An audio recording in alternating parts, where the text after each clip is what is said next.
demuestre que Dios lo ama, pese a la situación que vive, sería la solidaridad. En el terreno práctico no tengo la menor dificultad. Las explicaciones del sufrimiento inocente son válidas, son importantes, pero creo que está el corazón de la respuesta es en la práctica, en la solidaridad. Solidaridad pobre y rechazo. A eso precisamente apunta lo que de alguna manera es la punta de lanza de esta teología, que es lo que llamamos la opción preferencial por el pobre.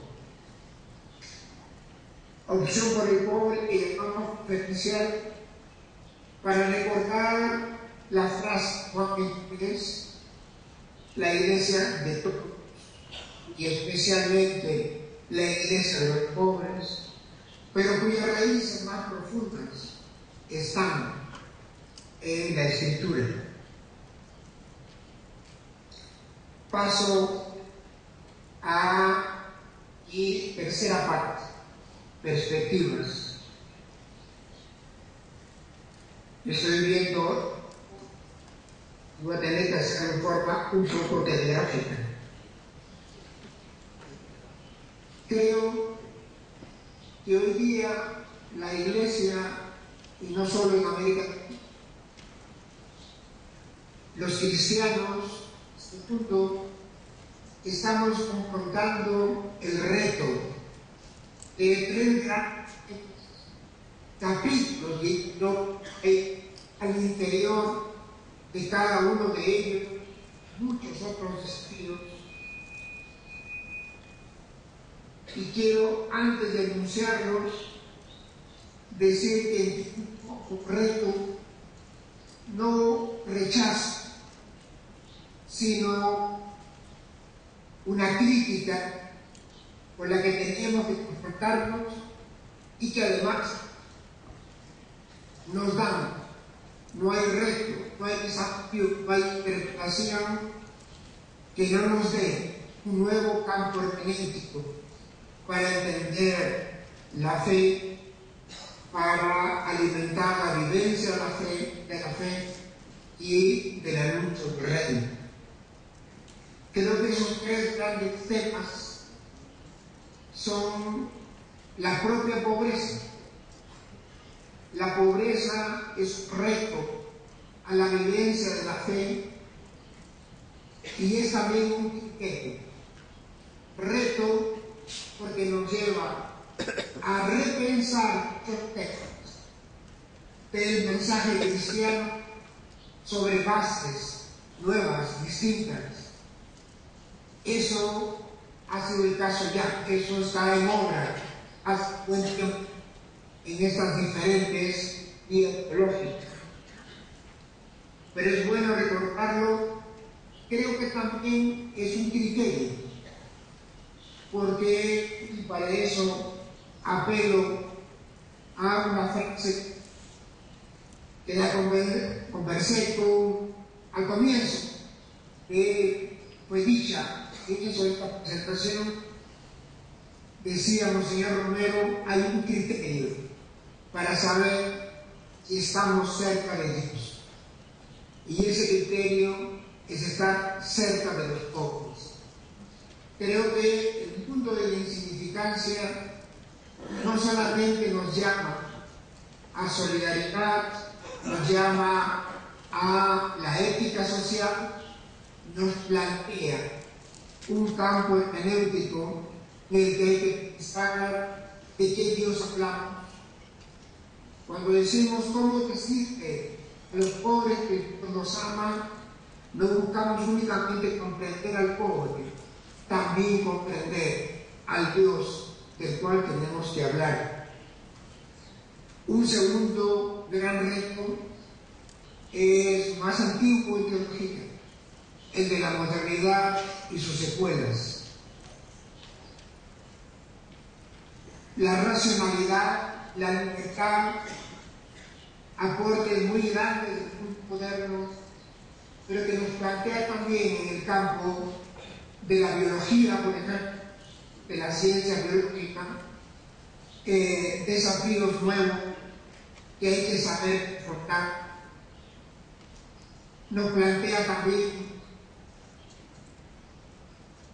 una respuesta a la globalización del mercado, expresión engañosa que hace pensar que vamos hacia un mundo uno y estamos yendo cada vez más a dos mundos que se distancian. Este mundo de la modernidad, también el neoliberalismo, agrupado a la globalización, los problemas de orden ambiental entran en esta categoría. Estoy con un estilo más bien telegráfico en este momento. El tercer desafío es el de la pluralidad de religiones en la humanidad, hecho antiguo también, pero que hemos tomado una nueva conciencia. Y considero que ahí también la perspectiva del pobre es importante, que hay de las pequeñas religiones, las animistas de África, las amazónicas, una teología de la religión puede olvidarnos. El diálogo no solamente debe ser con las grandes religiones de la humanidad, también con las más pequeñas, también con los intocables en la India y con sus reflexiones teológicas, con la teología que se podía a partir del pueblo pobre. Creo que la pluralidad y también con las que pudieron salvarse de la destrucción en nuestro continente. La pluralidad de religiones plantea grandes desafíos y creo también que ofrece grandes canteras de riqueza para comprender mejor el mensaje. Estos retos nos deben llevar a repensar de muchas maneras el mensaje cristiano. Concluyo. Creo que hay, y voy a tomar el Evangelio de Mateo para esto, una gran bienaventuranza que cubre 20 capítulos de Mateo. Felices los espíritus, es decir, los seguidores de Jesús, porque han dado pan al hambriento, agua al sediento. De ellos es el reino de los cielos. He unido capítulo 5 con 25. Es un arco en el Evangelio de Mateo y sabemos la fuerza de los actos y la debilidad cuando se parten, cuando son dos pedazos. A los de la derecha, el rey dirá: venga, benditos de mi Padre, al reino que les ha preparado. No quiero ir contra algunas opciones ideológicas o políticas. Les recuerdo simplemente que la derecha del Padre y la izquierda de ustedes, ¿no?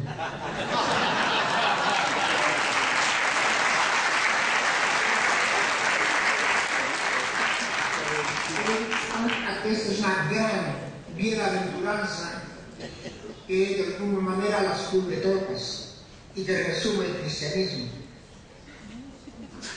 Segundo punto de mi conclusión: la teología debe ser siempre una hermenéutica de esperanza. Cuando damos razón de nuestra esperanza, estamos haciendo auténticamente teología. La esperanza es un don, es una gracia, pero no tendría vitalidad ni personal ni histórica sino motivar en nosotros la creación de razones de esperanza. Y esas tienen que ser muy complejas, como le ocurrió al profeta Jeremías cuando le ofrecieron comprar un terreno en un país devastado. Entendió que Yahvé le estaba pidiendo que hiciera algo para mostrar que había vida y esperanza todavía, pese a todo. Eso es, me parece, la esperanza. Tercera y último punto en la conclusión. Puede ser que estos esfuerzos nuestros puedan aparecernos a nosotros también una utopía. Y recuerdo una frase de Benjamin que dice: la utopía viene más que de la esperanza en el futuro, viene de la compasión por el sufrimiento. Creo que será inaceptable la inhumana situación de tantos en este mundo. Esa razón para seguir creando motivos de esperanza. Gracias, amigos.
Muy bien, Gustavo.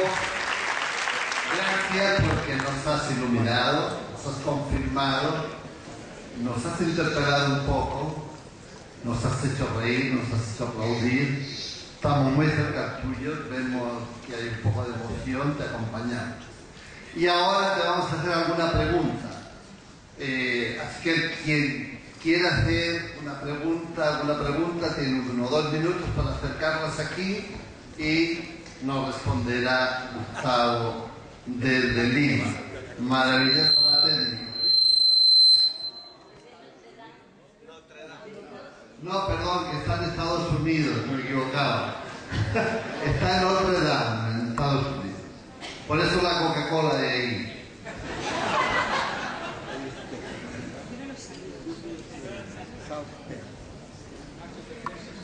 Gustavo, hermano, te asistimos con mucha conmoción, te echamos mucho de menos porque no estabas aquí físicamente, pero los medios modernos nos han acercado de ti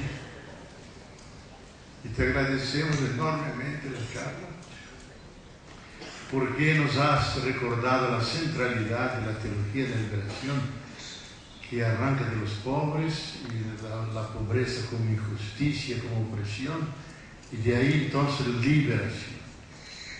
Y yo creo que si tú estuvieras acá, estarías muy contento de ver que hay generaciones que no han abandonado ese anhelo fundamental, esa intuición tuya ya hace 50 años, 40 años, ¿no? Y que seguimos en todo esto. Yo quería solamente preguntarte para alargar la situación, para profundizar la situación, que los pobres han aumentado en el mundo a raíz de la crisis mundial, entonces se hace más actual la teología de liberación, pero también la tierra se ha hecho mucho más pobre. Entonces, dentro de la opción por los pobres hay que poner el gran pobre, la tierra, y ahí tenemos que articular la justicia social con la justicia ecológica, una liberación global de la tierra como madre, como Pachamama, quizá, como dice John Sobrino y otros, y tú también, que está crucificada, hay que bajarla de la cruz, hay que resucitarla, y en el fondo hay que liberarla también. Me gustaría escuchar una palabra tuya sobre todo esto. Bueno, tú bien sabes, Leonardo, que no solamente estoy enteramente de acuerdo contigo, sino que tenemos mucho que agradecerte por la forma como desde hace ya un buen número de años nos has recordado estos temas, los has trabajado y los has visto a la luz del mensaje de Jesús. Creo que tienes toda la razón. Esto nos llama, además, teológicamente hablando, a un repensar muchas cosas sobre lo que llamamos la creación. Y luego, por cierta deformación profesional, o por lo menos de una amistad muy grande que tengo, yo diría que habría que nombrar a Job como patrón de ecología. Job, el autor del libro de Job, es contrario a aquello de dominen la tierra. Más bien trata de sacar la tierra del poder del rey de suelo, que es el ser humano.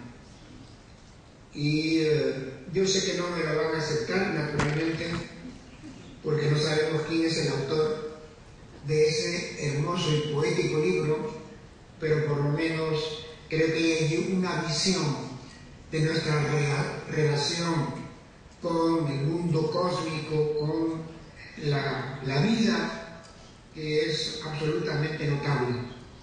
Gracias por tu pregunta. Bien. Bueno, Gustavo, muchos saludos. Hace alrededor de un mes... Preséntate. Dile que bueno, yo soy Juan Carlos Canone, ¿no? Hace alrededor de un mes murió para mí un gran teólogo que era amigo tuyo y mío, Lucio Ojeda, que es poco conocido. Por eso te quiero preguntar, según tu opinión, ¿cuál es la contribución teológica de Lucio Ojeda a la teología latinoamericana? Gracias, Juan Carlos, por esa pregunta. Sabes bien la amistad cercana que tuve siempre con Lucio. La última vez lo vi hace 3 años, 4 años. Lo vi ya mal también. Lucio pertenece a esa primera generación de teólogos que comenzaron a buscar caminos nuevos, con resultados y con deficiencias también, como todos nosotros. Yo pertenezco a una generación que ya está jubilándose, me refiero a jubilándose de la vida. La otra jubilación nunca la hemos tenido. Pero recuerdo también, ya que has mencionado este gran hombre que fue Lucio, de una humildad muy profunda y un formador de personas. Lucio se dedicó a la enseñanza, fuera de sus otros compromisos, claro, y sus alumnos están actualmente sumamente marcados por su aporte, su sentido del pueblo, su fidelidad a la dimensión orante y contemplativa de la vida cristiana. Creo sinceramente que es mucho lo que debemos a Julio, a Lucio, y no puedo dejar de recordar, puesto que lo han mencionado a él, las otras dos pérdidas, Comblan y Ronaldo.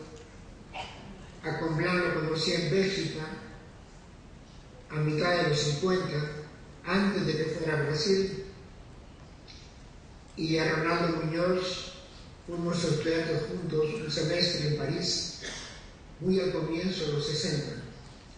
Otros dos grandes amigos que han enriquecido nuestras perspectivas. Todos nosotros tenemos nuestras limitaciones, pero creo también que ha sido un grupo humano, cristiano y teológico que, viviendo los años conciliares, viviendo lo que pasaba en América Latina, hemos buscado caminos para anunciar el reino, para vivir ese reino presente en nuestra historia. En efecto, Lucio es poco conocido y me satisface por eso decir que en cuanto a mí, no es mucho decir entonces, debo mucho a Lucio Gera. Lucio, estuvimos juntos en Medellín, trabajando teológicamente allí. Fue muy importante para nosotros y para mí su presencia y su clase. Gracias también por esa pregunta. Gustavo, yo soy Luis Carlos Suzin, de Brasil. Una vez me llamaste de terco por insistir que vinieras a Brasil. Y me gustaría preguntar, porque sabemos por noticias que en Notre Dame estás muy bien recibido y tienes una buena recepción en Estados Unidos.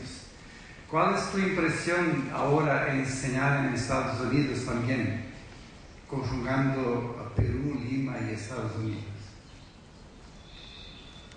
Luis Carlos, para mí llamar terco a alguien es un negocio.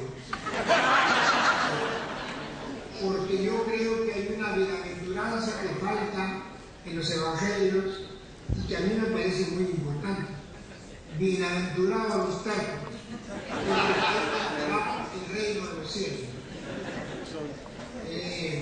Preciso entonces la expresión. Tú me preguntas por enseñanza, yo quiero decir, me parece un poco curioso, ¿no? Pero el primer nombramiento en mi vida que yo he tenido para enseñar teología en una institución teológica data de hace 10 años, aquí en Notre Dame.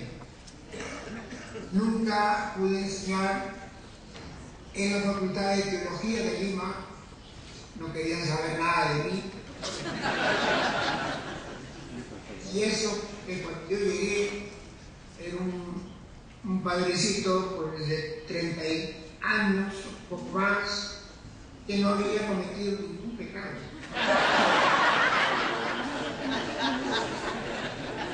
Hay que reconocer que quienes no me dejaron enseñar deben haber tenido buen ojo.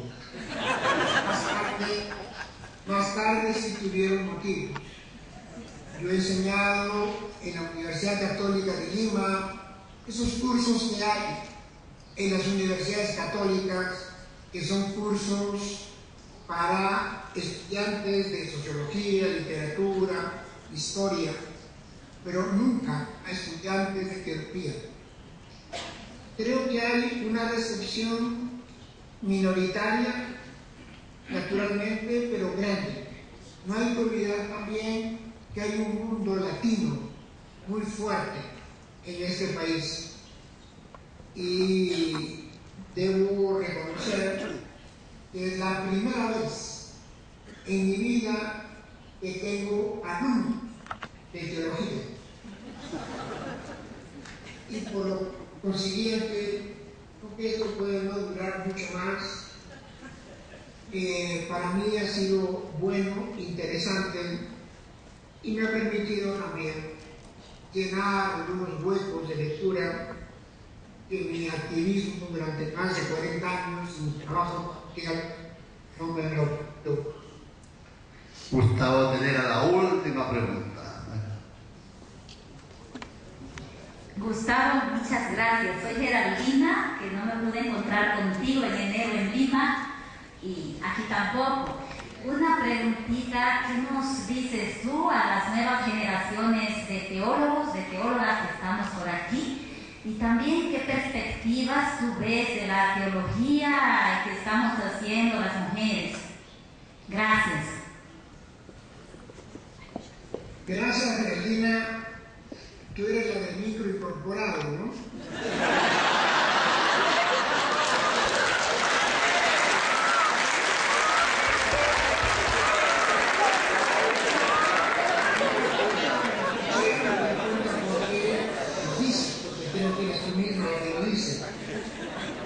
Bueno, fíjate, no sé si soy una persona para dar ese tipo de consejos, pero a mí me parece repetir algo, que yo sé que ustedes están de acuerdo, todos seguramente, y es que nunca despeguemos del contacto directo, no ocasional únicamente, permanente de alguna manera, con aquellos sobre los cuales reflexionamos en nuestra teología.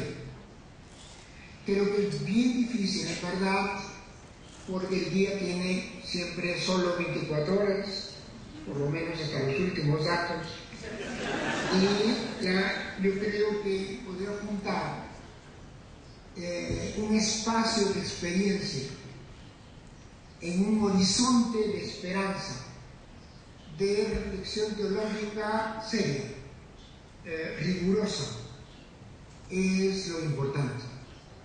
Yo creo que el contacto con la escritura, yo dije al comienzo que una teología, valiéndome la expresión del concilio, que la ve como alma de la teología, yo francamente creo que es muy importante tenerla en efecto en esa perspectiva, y creo que eso no significa mucho.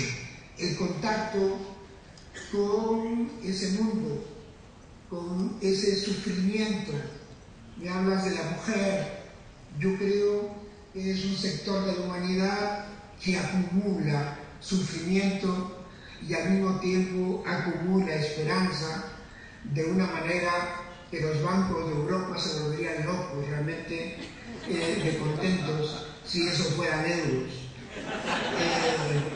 La verdad es que ahí hay algo. Nuestra teología ha tenido momentos duros. Nuestra reflexión es lo que llamamos el martirio, puesto que estoy hablando para personas que están en Brasil. Quisiera decir que Teología de la Liberación, ese viejo libro, lo dediqué a un sacerdote afrodescendiente, Enrique Pereira Neto. Lo mataron una semana después de que yo estuve con él, y por eso me impactó tanto. Y lo dediqué también a un escritor de cultura indígena que subrayó el valor de esa cultura, de la cultura quechua. Hablo de Enrique Pereira porque creo que es con él que comenzó esto que hemos llamado el martirio y que no podemos desear. Bernanos, el escritor francés, en el diálogo de Carmelitas, nos demostró que no se puede aspirar al martirio. Querer ser mártir es creer que hay un verdugo, y eso no es correcto. el martirio hay que aceptarlo. Creo que hay que aceptarlo si se presenta, naturalmente. He recordado esto porque me parece que no es tarea fácil la de hacer teología en un continente lleno de dificultades, de conflictos, de diferencias, de desigualdades, de incomprensiones en nuestra sociedad, en la propia Iglesia. O sea que me parece que además del rigor, de la cercanía al mundo pobre, importa hacerlo con una voluntad muy clara de seguir a Jesús.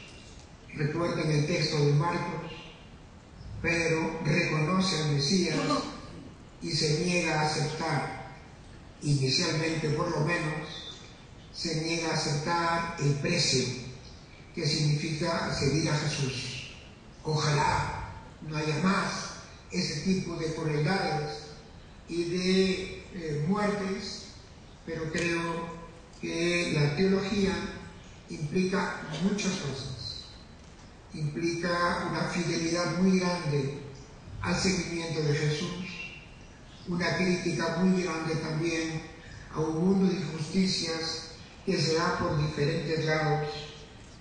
No sabemos cómo va a evolucionar nuestro continente, pero los jóvenes teólogos, cercanía al pueblo, estudio muy serio, rigor y simultáneamente entrega de una vida. Gracias, Geraldine, igualmente por tu pregunta. Muy bien.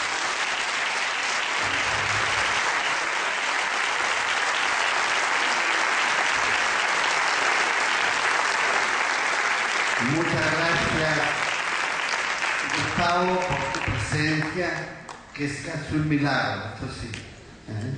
La técnica no lo ha hecho posible gracias a los que técnicamente lo han preparado. Y te damos cita para el próximo Congreso Continental de Teología, que según Sergio Torres es en el 2015, así que ya nos podemos preparar.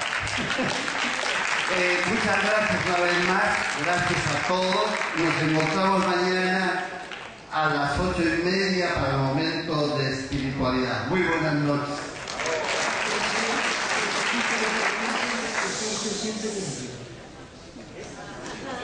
Es el tipo de promesas que es.